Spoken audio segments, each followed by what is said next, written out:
ಈಗ 6ನೇ ಶ್ಲೋಕದಲ್ಲಿ ನಾವಿದ್ದೀವಿ. ಶ್ಲೋಕ ದ್ರೌಣ್ಯಸ್ತ್ರ ವಿಪ್ಲುಷ್ಟಮಿದಂ ಮದಂಗಂ ಸಂತಾನ ಬೀಜಂ ಕುರು ಪಾಂಡವಾನಾಂ ಜುಗೋಪಕುಕ್ಷಿಂಗತ ಆತ್ತಚಕ್ರಃ ಮಾತುಶ್ಚ ಮೇ ಯಃ ಶರಣಂ ಗತಾಯಾಃ. ಇದರ ಸಾಧಾರಣವಾದ ಅರ್ಥವನ್ನ ನಾವು ತಿಳಿದುಕೊಂಡಿದ್ದೇವೆ. ಇಲ್ಲಿ ಮುಖ್ಯವಾಗಿ ಸತ್ಯಧರ್ಮ ತೀರ್ಥರ ವ್ಯಾಖ್ಯಾನವನ್ನ ನೋಡುವ ಸಂದರ್ಭದಲ್ಲಿ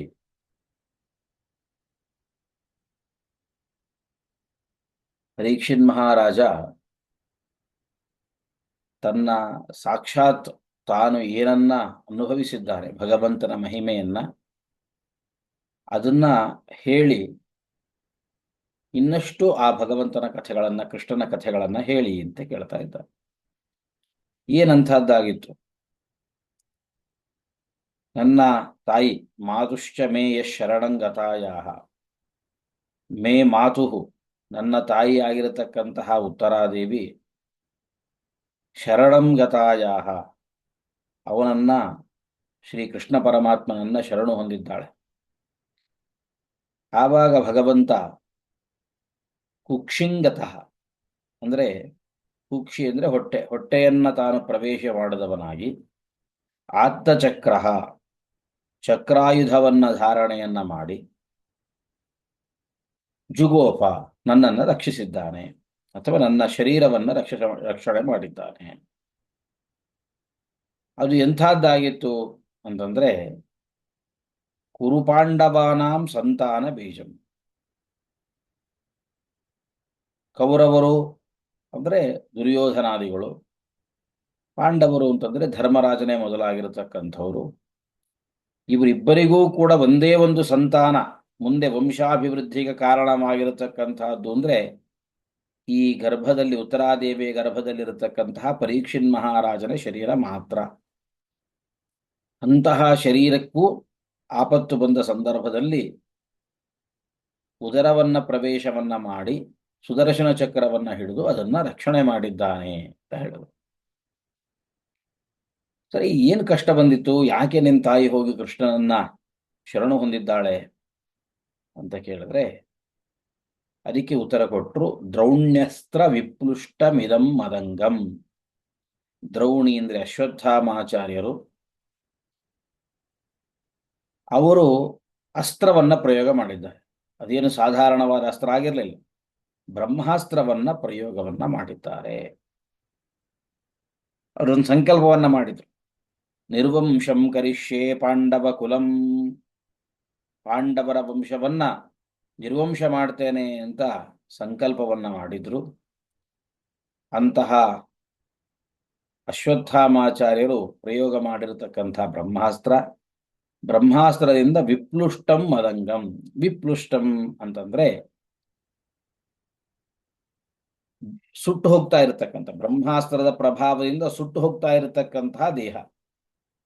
ವಿಪ್ಲುಷ್ಟ ಅನ್ನುವಲ್ಲಿ ಪ್ಲುಷ ದಾಹೆ ಅನ್ನುವಂತಹ ಧಾತುವಿನಿಂದ ಅದು ಆ ಶಬ್ದ ನಿಷ್ಪನ್ನವಾಗಿರೋದ್ರಿಂದಾಗಿ ವಿಪ್ಲುಷ್ಟಂ ಅಂತಂದ್ರೆ ದಗ್ಧವಾಗಿರತಕ್ಕಂಥದ್ದು.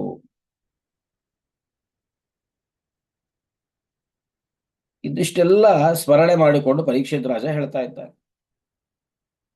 ಅಲ್ಲಪ್ಪ, ಗರ್ಭದಲ್ಲಿರುವಾಗ ನಿನಗೆ ಇಂಥ ಜ್ಞಾನ ಎಲ್ಲಿಂದ ಬಂತು ಅಂತ ಕೇಳಿದ್ರೆ ಅದಕ್ಕೆ ಉತ್ತರ ಅಲ್ಲೇ ಇದೆ. ಮಾತುಶ್ಚ ಮೇ ಯಹ ಶರಣಂ ಗತಾಯಾಹ. ಅಂದ್ರೆ ಇದರರ್ಥ ಏನು? ಶರಣಂ ಗತಾಯಾಹ ಮೇ ಮಾತು, ಶರಣು ಹೊಂದಿದ ನನ್ನ ತಾಯಿಯ ಅಂತ ಒಂದರ್ಥ. ಇನ್ನೊಂದರ್ಥ ಮಾತುಶ್ಚ ಮೇ ಯಹ ಶರಣಂ ಗತಾಯಾಹ ಅನ್ನುವಲ್ಲಿ ಮೇ ಅಂದ್ರೆ ನನ್ನ ಅಂತ ಒಂದರ್ಥ, ಇಲ್ಲ ಅಂದ್ರೆ ಮೇಯಹ ಅಂತ ಒಂದೇ ಪದ ತಗೊಳ್ಬೇಕು. ಮೇಯಹ, ಮೇಯಹ ಅಂತಂದ್ರೆ ನನ್ನ ಜ್ಞಾನಕ್ಕೆ ವಿಷಯನಾಗಿದ್ದಾನೆ, ತಾನೇ ಆ ಜ್ಞಾನವನ್ನು ನನಗೆ ಕೊಟ್ಟು ಆ ಜ್ಞಾನಕ್ಕೆ ನನಗೆ ವಿಷಯನಾಗಿದ್ದಾನೆ ಅಂತ ಅರ್ಥ. ಇದಕ್ಕೆ ಹೀಗೆ ಅರ್ಥ ಮಾಡತಕ್ಕಂಥದ್ದೇ ಉಚಿತ. ಮೇಯಃ ಅಂತ ಅರ್ಥ ಮಾಡುವುದೇ ಅತ್ಯಂತ ಉಚಿತವಾದದ್ದು.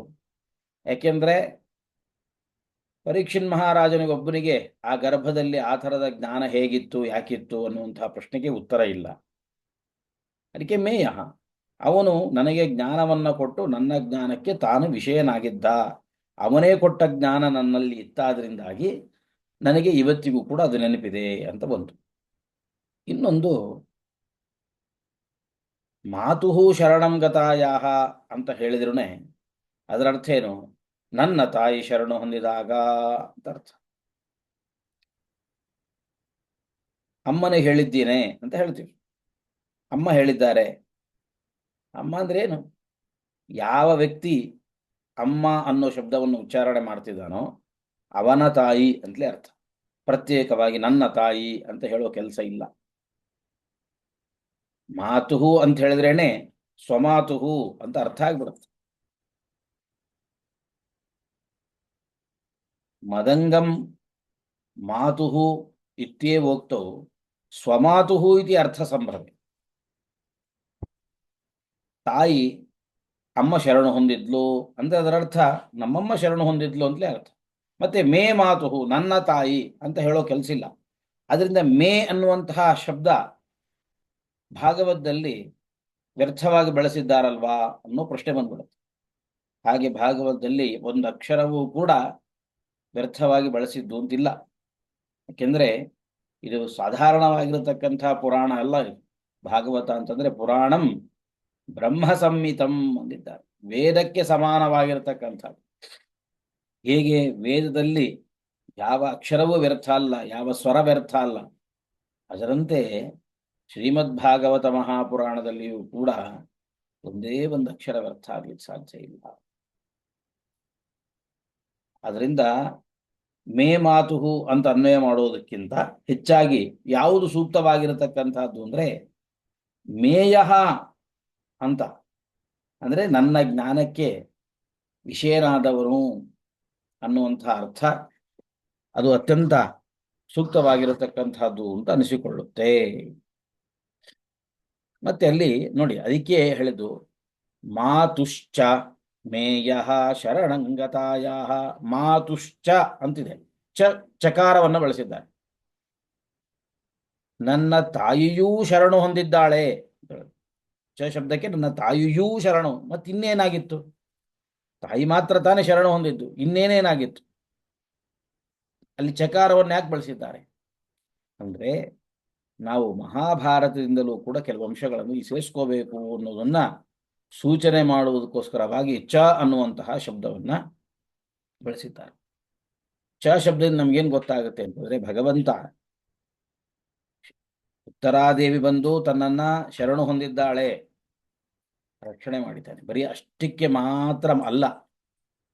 ಚ ಅಂದ್ರೆ ಮತ್ತು ಇನ್ನೇನಿತ್ತು ಅಂದ್ರೆ ಪಾಂಡವ ವ್ಯಸನಂ ಚ ವೀಕ್ಷ್ಯ. ಚ ಶಬ್ದದಿಂದ ಅದನ್ನು ಸ್ವೀಕಾರ ಮಾಡಬೇಕು. ಪಾಂಡವರು ದುಃಖ ಪಡ್ತಾ ಇದ್ರು, ಅಯ್ಯೋ ಹಿಂಗಾಗೋಯ್ತಲ್ಲ, ಒಂದೇ ಒಂದು ಸಂತಾನ ಬೀಜ ಇತ್ತು, ನಮ್ಮ ವಂಶ ಬೆಳೆಯುತ್ತೆ ಅಂತ ಅನ್ಕೊಂಡಿದ್ದು ಆ ಗರ್ಭದಲ್ಲಿರೋ ಮಗುವಿನಿಂದ ಮಾತ್ರ. ಅಂತಹ ಮಗುವಿನ ಮೇಲೆಯೂ ಕೂಡ ಅಶ್ವತ್ಥಾಮಾಚಾರ್ಯರು ಬ್ರಹ್ಮಾಸ್ತ್ರ ಪ್ರಯೋಗ ಮಾಡ್ತಿದ್ದಾರೆ. ಹಾಗಾದ್ರೆ ನಮ್ಮ ಸಂತಾನದ ಗತಿ ಏನು, ವಂಶದ ಗತಿ ಏನು ಅಂತ ದುಃಖ ಪಡ್ತಾ ಇದ್ರು. ಅದರಿಂದ ಇನ್ನೊಂದು ಕಾರಣವೂ ಅಲ್ಲಿ ಸೇರಿಕೊಳ್ತು, ಏನು ಅಂತಂದ್ರೆ ಪಾಂಡವರ ದುಃಖವನ್ನು ಕೂಡ ಶ್ರೀಕೃಷ್ಣ ಪರಮಾತ್ಮ ಗಮನಿಸಿದ.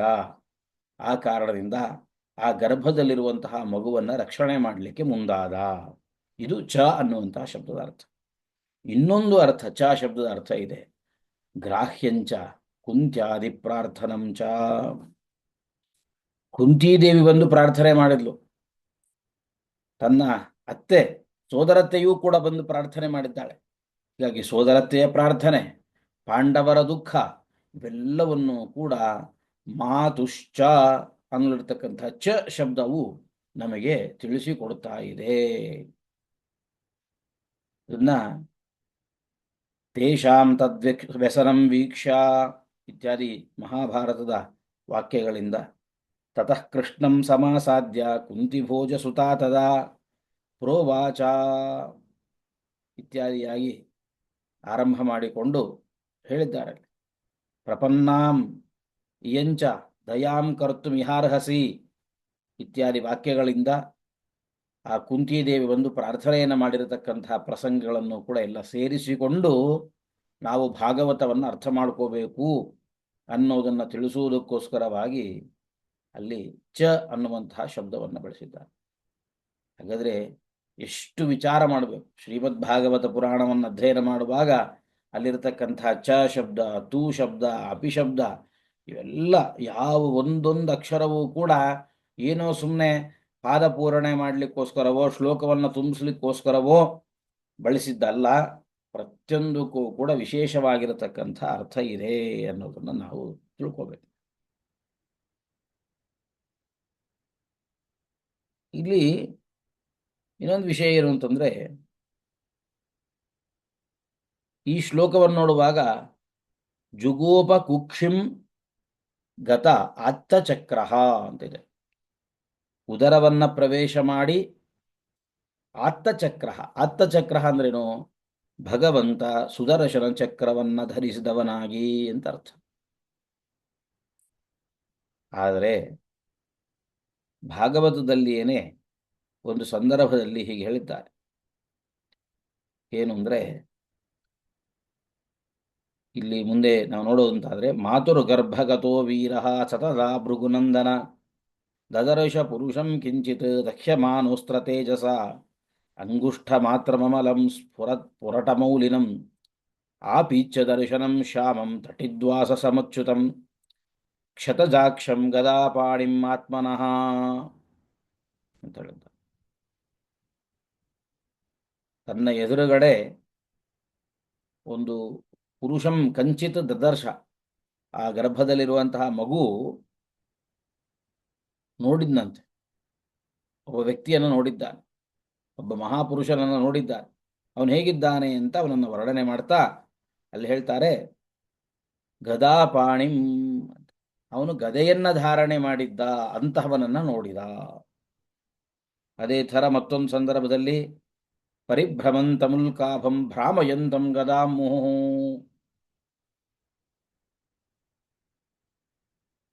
ಗದೆಯನ್ನ ತಿರುಗಿಸ್ತಾ ಇದ್ದಂತೆ. ಆ ಸುದರ್ಶನ ಚಕ್ರದಿಂದ ಆ ಮಗುವನ್ನು ರಕ್ಷಣೆ ಮಾಡಲಿಕ್ಕೋಸ್ಕರವಾಗಿ ತನ್ನ ಕೈಯಲ್ಲಿರತಕ್ಕಂತಹ ಗದೆಯನ್ನ ಗರಗರನೆ ತಿರುಗಿಸ್ತಾ ಇದ್ದ. ಅಂತಹ ಪುರುಷನನ್ನ ಪರೀಕ್ಷಿತ್ ರಾಜ ನೋಡಿದ ಅಂತ ವರ್ಣನೆ ಮಾಡಿದ್ದ. ಹಾಗಾದರೆ ಶ್ರೀಕೃಷ್ಣ ಪರಮಾತ್ಮ ಗರ್ಭದಲ್ಲಿರುವಂತಹ ಆ ಮಗುವನ್ನು ರಕ್ಷಣೆ ಮಾಡಲಿಕ್ಕೋಸ್ಕರವಾಗಿ ಯಾವ ಆಯುಧವನ್ನು ಧಾರಣೆ ಮಾಡಿದ್ದ? ಈ ದಶಮಸ್ಕಂದದ ಈ ಶ್ಲೋಕದಲ್ಲಿ ಬರತಕ್ಕಂತಹ ರೀತಿಯಲ್ಲಿ ಆತ್ತಚಕ್ರ ಅಂದರೆ ಚಕ್ರಾಯುಧವನ್ನು ಧಾರಣೆ ಮಾಡಿದ್ದಾನೆ ಅಂತ ಹೇಳಬೇಕಾ, ಅಥವಾ ಬೇರೆ ಕಡೆಯಲ್ಲಿ ವರ್ಣನೆ ಮಾಡಿದಂತೆ ಗದಾಪಾಣಿಂ ಅಂತಲೋ ಸ್ವಗದಯ ಅಂತಲೋ ಗದೆಯನ್ನು ಧಾರಣೆ ಮಾಡಿದ್ದಾನೆ ಅಂತ ಅರ್ಥ ಮಾಡ್ಕೋಬೇಕಾ ಅನ್ನುವಂತಹ ಜಿಜ್ಞಾಸೆ ಬರುತ್ತೆ. ಇನ್ನೊಂದು ಪ್ರಶ್ನೆ ಏನು ಬರುತ್ತೆ ಅಂತಂದ್ರೆ, ಇಲ್ಲಿ ಜುಗೋಪ ಗರ್ಭದಲ್ಲಿರತಕ್ಕಂಥ ಮಗುವನ್ನು ರಕ್ಷಣೆ ಮಾಡಿದ್ದಾನೆ ಅಂತ ಇಲ್ಲಿ ಬಂತು. ಆದರೆ ಮಹಾಭಾರತದಲ್ಲಿ ಮತ್ತೊಂದು ಕಡೆಯಲ್ಲಿ ಹೇಳ್ತಾರೆ, ಏನು ಅಂತಂದ್ರೆ, ಗರ್ಭಸ್ಥಸ್ಯಾಸ್ಯ ಬಾಲಸ್ಯ ವಿನಾ ಪ್ರಾಣೇನ ಪಾತನಂ ತಥಾ ಮೃತ ಶಿಶುರಯಂ ಜೀವತಾಂ ಅಭಿಮನ್ಯುಜಃ. ಆ ಗರ್ಭದಲ್ಲಿ ಇರತಕ್ಕಂಥ ಮಗು ಹೊರಗೆ ಬರುವಾಗ ವಿನಾಪ್ರಾಣೇನ ಪಾತನಂ, ಅದು ಪ್ರಾಣವನ್ನ ಕಳೆದುಕೊಂಡೇ ಕೆಳಗೆ ಬಿತ್ತಂತೆ. ಆಮೇಲೆ ಭಗವಂತ ಅದನ್ನ ರಕ್ಷಣೆ ಮಾಡಿದ. ಆ ಮಗುವನ್ನ ಭಗವಂತ ಮತ್ತೆ ಶ್ರೀಕೃಷ್ಣ ಮತ್ತೆ ಪ್ರಾರ್ಥನೆ ಮಾಡಿದಾಗ ಶ್ರೀಕೃಷ್ಣ ಆ ಮಗುವನ್ನ ಬದುಕಿಸಿದ. ಶನೈಶ್ಶನೈರ್ಮಹಾರಾಜ ಪ್ರಾಸ್ಪಂದತ ಸಚೇತನಃ. ಭಗವಂತ ಅಲ್ಲಿ ಹೇಳ್ತಾನೆ, ಅಯಂ ಶಿಶು ಜೀವತಾಂ ಅಭಿಮನ್ಯುಜಃ, ಅಭಿಮನ್ಯುವಿನ ಮಗನಾಗಿರತಕ್ಕಂಥ ಈ ಮಗು ಮತ್ತೆ ಬದುಕಲಿ ಅಂತ ಭಗವಂತ ಪ್ರತಿಜ್ಞೆಯನ್ನು ಮಾಡದ, ಸಂಕಲ್ಪವನ್ನು ಮಾಡದ. ಅದರ ಆಧಾರದಲ್ಲಿ ಪುನಃ ಆ ಮಗು ಬದುಕಿತು. ಕ್ರಮೇಣ ಅದರಲ್ಲಿ ಸ್ವಲ್ಪ ಚೇಷ್ಟೆ ಬಂತು, ಆಮೇಲೆ ಆ ಮಗು ಬದುಕಿತು. ಹಾಗಾದರೆ ಗರ್ಭದಲ್ಲಿ ಭಗವಂತ ರಕ್ಷಣೆ ಮಾಡಿದ್ದಾನೆ ಅನ್ನೋದು ಹೇಗೆ? ಮಗು ಹುಟ್ಟುವಾಗ ಸತ್ತಿತು, ಸತ್ತ ಮಗುವನ್ನ ಭಗವಂತ ಮತ್ತೆ ಕಾಪಾಡದ ಅಂತ ಹೇಳಿದ್ರು. ಆಮೇಲೆ ಸಾಯಿತು ಅಂತಂದ್ರೆ ಮತ್ತೆ ಗರ್ಭದಲ್ಲಿರುವಾಗ ರಕ್ಷಣೆ ಮಾಡಿದ್ದಕ್ಕೆ ಅರ್ಥ ಏನು? ಹೀಗೆ ಎರಡು ವಿಧವಾಗಿರುವಂತಹ ಪ್ರಶ್ನೆಗಳು ಈ ಸಂದರ್ಭದಲ್ಲಿ ಬರುತ್ತೆ. ಒಂದು, ಚಕ್ರಾಯುಧವನ್ನೇ ಹಿಡಿದಿದ್ದಾನ ಭಗವಂತ ಅಥವಾ ಗದಾಯುಧವನ್ನ ಹಿಡಿದಿದ್ದಾನೋ ಅನ್ನೋ ಪ್ರಶ್ನೆ. ಆ ಮಗುವನ್ನ ಗರ್ಭದಲ್ಲಿದ್ದಾಗಲೇ ಬದುಕಿಸಿದ್ದಾನೋ ಅಥವಾ ಹುಟ್ಟಿದ ಮೇಲೆ, ಗರ್ಭದಿಂದ ಹುಟ್ಟುವಾಗ ಸತ್ತದ್ದಾಗಿ ಮಗು ಹುಟ್ಟಿತ್ತು, ಪ್ರಾಣ ಇಲ್ಲದೆ ಮಗು ಹುಟ್ಟಿತ್ತು, ಆ ಮಗುವನ್ನು ಪುನಃ ರಕ್ಷಿಸಿದ್ದಾನೆ, ಹೀಗರ್ಥನ? ಏನ್ ಮಾಡಬೇಕು ಅನ್ನುವಂತಹ ಪ್ರಶ್ನೆ ಮಾಡಿಕೊಂಡಾಗ ಅದಕ್ಕೆ ಶ್ರೀಮನ್ ಮಧ್ವಾಚಾರ್ಯರೇ ಉತ್ತರವನ್ನು ಕೊಟ್ಟಿದ್ದಾರೆ ಅಂತ ಹೇಳ್ತಾರೆ. ಆಚಾರ್ಯರು ಮಹಾಭಾರತ ತಾತ್ಪರ್ಯದಲ್ಲಿ ಈ ಪ್ರಸಂಗವನ್ನು ಹೀಗೆ ವರ್ಣನೆ ಮಾಡಿದ್ದಾರೆ.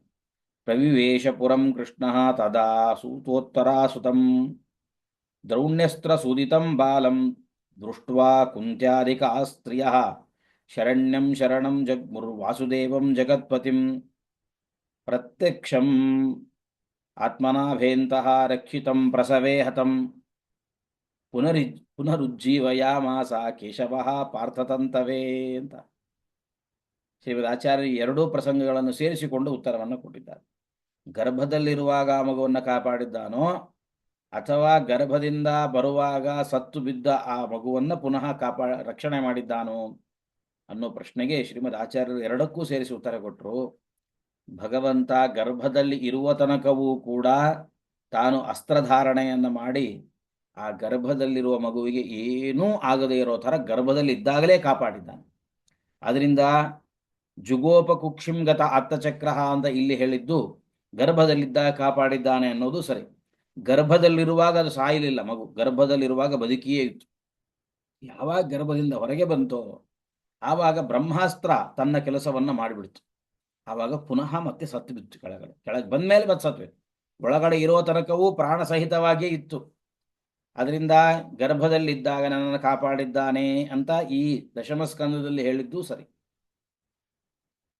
ಇನ್ನು ಗರ್ಭದಿಂದ ಹೊರಗೆ ಬಂದ ಮೇಲೆ ಮಗು ಸತ್ತುಬಿತ್ತ ಮಗುವನ್ನು ಪುನಃ ಭಗವಂತ ಮತ್ತೆ ಕಾಪಾಡಿದ್ದಾನೆ.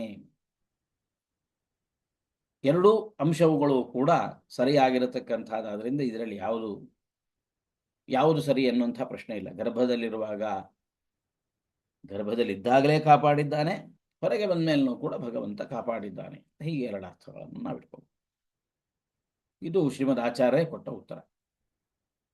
ಇನ್ನೊಂದೇನು ಅಂದರೆ, ಗದೆಯನ್ನು ಹಿಡಿದುಕೊಂಡು ಕಾಪಾಡಿದ್ದಾನೋ ಚಕ್ರವನ್ನು ಹಿಡಿದುಕೊಂಡು ಕಾಪಾಡಿದ್ದಾನೋ ಅಂತ ಪ್ರಶ್ನೆ. ಇಲ್ಲಿ ಚಕ್ರ ಅನ್ನೋ ಶಬ್ದ ಇದೆ. ಏನು ಅಂತಂದ್ರೆ ಅದನ್ನೇ ಉತ್ತರ ಕೊಡ್ತಾರೆ ಇಲ್ಲಿ. ಅಂತಹ ಯತಃ ನ ಮೃತ ಸ್ಯಾತ್ ತಥಾ ರಕ್ಷ ಕುಕ್ಷಿಸ್ಥ. ಒಳಗಡೆ ಇದ್ದಾಗ ಅದು ಅಲ್ಲೇ ಸಾಯಬಾರದು ಅನ್ನೋ ದೃಷ್ಟಿಯಿಂದ ತಾನು ಉದರವನ್ನ ಪ್ರವೇಶವನ್ನ ಮಾಡಿ ಅಲ್ಲಿ ಕಾಪಾಡಿದ್ದಾನೆ. ಭೂತಲ ಪಾತಕಾಲೆ ಪುನಃ ಮೃತಃ ಅಪತತ್. ಹೊರಗೆ ಬಂದ ಮೇಲೆ ಮತ್ತೆ ಸತ್ತು ಬಿದ್ದಿತು. ತತಃ ಉಜ್ಜೀವಯಾಮಾಸ ಇತಿ ಉಭಯ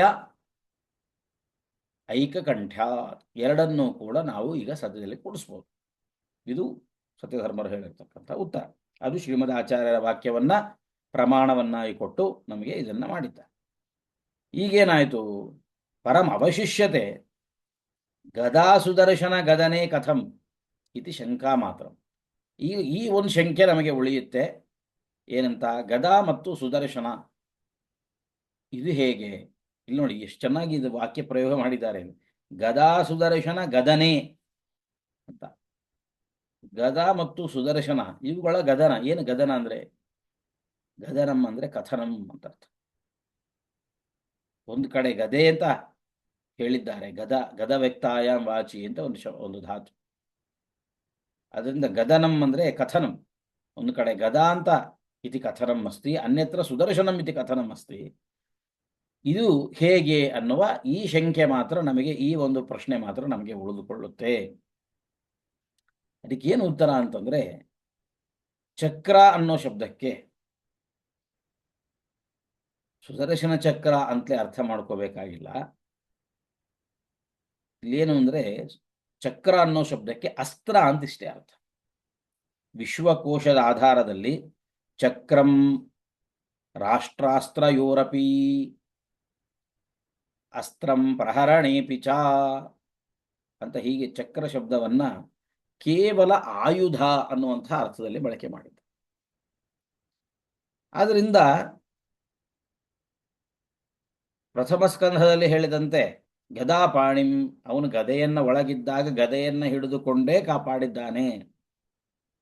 ಇಲ್ಲಿ ಅತ್ತಚಕ್ರ ಅಂತ ಹೇಳಿದ್ದು ಸುದರ್ಶನ ಚಕ್ರವನ್ನು ಹಿಡಿದುಕೊಂಡಲ್ಲ, ನಮ್ಗೆ ಆಯುಧವನ್ನು ಹಿಡಿದುಕೊಂಡು ಕಾಪಾಡಿದ್ದಾನೆ ಅಂತ ಇಲ್ಲಿ ಹೇಳಿದ್ದಾರೆ. ಯಾವ ಆಯುಧ ಅಂತ ಸ್ಫುಟವಾಗಿ ಈ ಸಂದರ್ಭದಲ್ಲಿ ಹೇಳಲಿಲ್ಲ. ಪ್ರಥಮ ಸ್ಕಂಧದಲ್ಲಿಯೇನೆ ಅದು ಗದಾಪಾಣಿಯಾಗಿ ಅವನನ್ನು ಕಾಪಾಡಿದ್ದಾನೆ ಅಂತ ಹೇಳಿರೋದ್ರಿಂದಾಗಿ ಅದು ಗದೆಯನ್ನು ಹಿಡಿದುಕೊಂಡೇ ಭಗವಂತ ಕಾಪಾಡಿದ್ದ. ಇನ್ನು ಆ ಗದೆಯನ್ನು ಹೀಗೆ ತಿರುಗಿಸಿದ ಅಂತ ಹೇಳಿದ್ರಿಂದ ಕೆಲವು ಸಲ ಗದೆಯನ್ನ ಜೋರಾಗಿ ತಿರುಗಿಸಿದಾಗ ಅದು ಆ ಗದೆಯನ್ನು ತಿರುಗಿಸುವಿಕೆ ಅನ್ನುವಂಥದ್ದು ಹೆಂಗೆ ಕಾಣಿಸುತ್ತೆ ಅಂದರೆ ಚಕ್ರ ಥರ ಕಾಣಿಸುತ್ತೆ. ಯಾವುದಾದ್ರೂ ಒಂದು ಕೋಲನ್ನು ಹಿಡಿದುಕೊಂಡು ಅದನ್ನು ಜೋರಾಗಿ ತಿರುಗಿಸ್ತಿರ್ತಾರೆ ಕೆಲವು ಸಲ, ಅದು ಕೂಡ ಏನಪ್ಪ ಏನೋ ಕೈಯಲ್ಲಿ ಇವನ ಕೈಯಲ್ಲಿ ಏನೋ ಚಕ್ರ ಇದೆಯಲ್ಲ ಅಂತ ನಮಗನ್ಸುತ್ತೆ.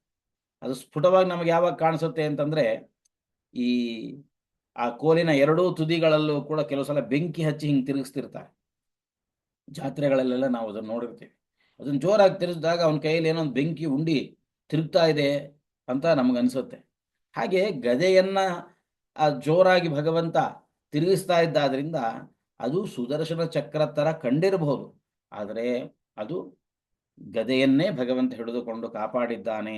ಅದರಿಂದ ಇಲ್ಲಿರ್ತಕ್ಕಂತಹ ಚಕ್ರ ಶಬ್ದಕ್ಕೆ ಸುದರ್ಶನ ಅಂತ ಅರ್ಥ ಮಾಡಬಾರದು, ಕೇವಲ ಅಸ್ತ್ರ ಅಂತ ಅರ್ಥ ಮಾಡ್ಕೋಬೇಕು ಅಂತ ಹೀಗೆ ಆ ವಿಶ್ವಕೋಶದ ಆಧಾರದಲ್ಲಿ ಸತ್ಯಧರ್ಮರು ಎರಡೂ ಕಡೆಯಲ್ಲಿ ಬರತಕ್ಕಂತಹ ಪ್ರಶ್ನೆಗಳಿಗೆ ಎರಡು ಪ್ರಶ್ನೆಗಳಿಗೂ ಕೂಡ ಉತ್ತರವನ್ನು ನೀಡಿದ್ದಾರೆ ಎನ್ನುವಲ್ಲಿಗೆ ಇವತ್ತಿನ ಈ ಕಥಾಭಾಗವನ್ನು ಮುಗಿಸೋಣ. ಮತ್ತೆ ಪುನಃ ನಾಳೆ ಸೇರಿದಾಗ ಮುಂದಿನ ನೋಡೋಣ. ತಾಯಿಯೇ ನಮಃ.